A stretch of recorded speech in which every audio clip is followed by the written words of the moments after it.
Brianna Hamblin, a reporter for Spectrum One News, or Spectrum News One.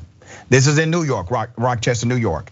Shared an incident on Twitter which a couple of pedestrians sexually harassed her as she was trying to do her job and just happened to be recording. Here's the video. Hold on. Get your word off. Get out of the way. I'm not on yet. Okay, thank you. We don't want to. Yeah, we're not on. Nice. 20 seconds. Thank you. Early in the morning. You beautiful as hell. Thank you. God damn. I better not be on camera. But why you over here on camera though? Watch Spectrum News. You can find out. Go find a TV and watch Spectrum News. You can find out. For what reason? Watch the news and you can find out. Come on. We're gonna watch it. Is this channel 8? This is channel 9 and 1 usually, 1 and 9. So I gotta get on. See, that's why I can't be left alone with a black woman or a mulatto. Cause I can't stand these f***ing white We are girls. done here. And please forgive us. Have a great rest of your day.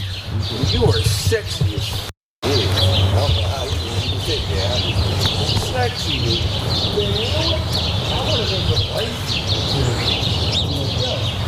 Oh my God.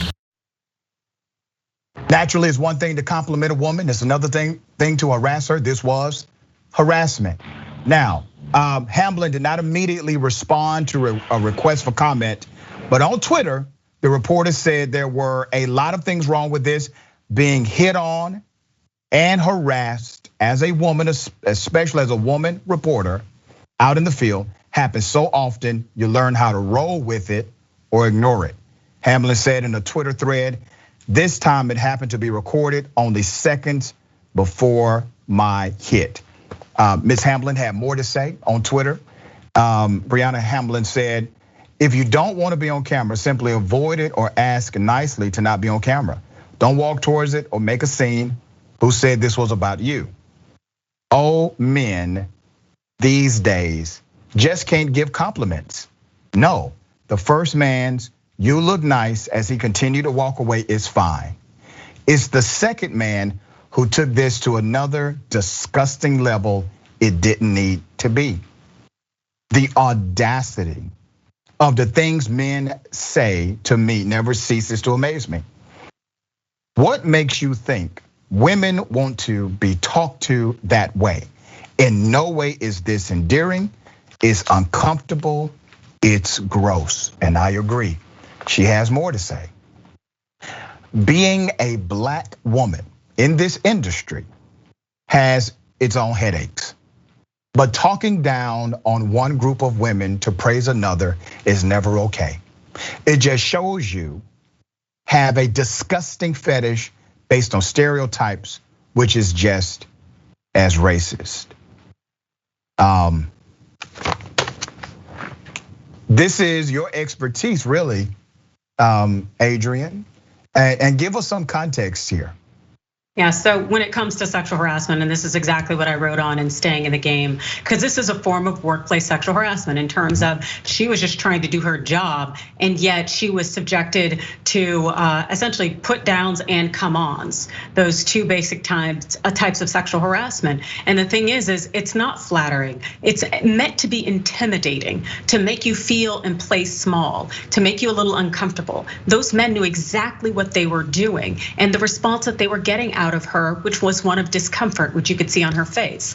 Because we have to realize that sexual harassment's a power play. It's not in any way about flirtation or sex or anything attraction wise. No, this is about control. This is about dominance. This is about assertiveness. This is you're doing your job. I see you doing your job. And now I'm going to control your emotions and I'm going to make sure you feel small in how you do it. And the thing is, it can happen to men. It often happens to women, but you have to be ready and prepared for it in the workplace environment or in your performing your duties, because it could end up costing you your economic independence and ability to support yourself. Adrienne, you said that so well. You also talk about ways to handle, ways to deal with this kind of harassment. What would you say about how she handled this harassment? Oh, I think she handled it well. The thing is, the way to handle it depends on essentially each individual and their level of comfort and also the circumstances in which they're in. I'm sure like most women, she feared some kind of physical repercussion, but also knowing that she's about to do her job. So she knows she's going to do this hit. So she's trying to balance, do I want to jeopardize my professional career by letting these guys know the score, or possibly even my physical safety if I were to speak up? And so these things that you're balancing in the moment means that essentially there is no exact wrong answer, but one thing I lay out in my book, Staying in the Game, is all of the options that you have and the typical way that they are responded to depending on those circumstances. Amazing. When she said this happens so often, right? I was thinking, because I work for a local news affiliate as their political analyst. We have to set up shots all the time, outside of City Hall, outside of a proceeding, whatever I may be covering. That's an added distraction before you go on live TV. That's just, it is unbelievable, but believable that this is an added burden that typically men will not face in that industry, at least not to the degree of women in that same industry. Once again, there you have it. Unfair outcome because of unfair treatment.